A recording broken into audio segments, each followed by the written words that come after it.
what would you do if I had an indestructible, immutable, immortal database on an unstoppable network run by incorruptible software? And the answer is, you might start by putting your money on it, right? And then after that, well, maybe you put your identity on it. Maybe you use it to protect your other databases or your other assets in cyberspace. Maybe you use it to send a message from point A to point B that you don't want anyone to censor or stop. Maybe you use it to send a message to the future. You want to send a message 1,000 years into the future? It needs to be protected by something which is really robust, anti-fragile, virally powerful. And if you look at the history of civilization and you ask the question, what messages got to us from 2,000 years ago, and how did they get here? Well, you've got examples like the Bible.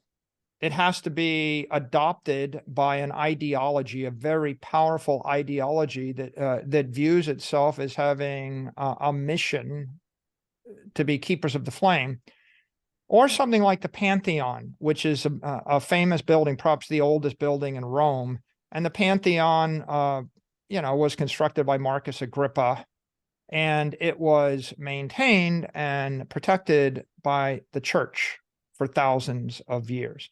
And if it had not been protected by the Roman Catholic Church, it eventually would have fallen into disrepair and crumbled. And so when you want to send a message 2,000 years in the future, or you want to send a message across space, you better have a very powerful network, and you're going to have to think really hard, because the most powerful thing constructed by humanity, before Bitcoin was maybe the pyramids. The open pyramids, they're 5,000 years old. And pyramid is like humanity's best idea.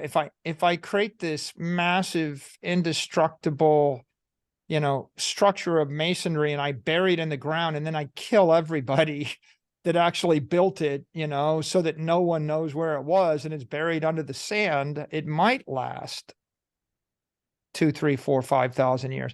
But ultimately, that's about as far as it's going to last, because it is really just a structure.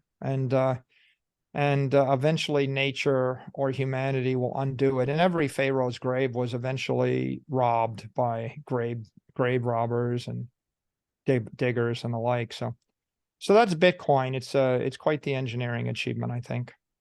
Wow.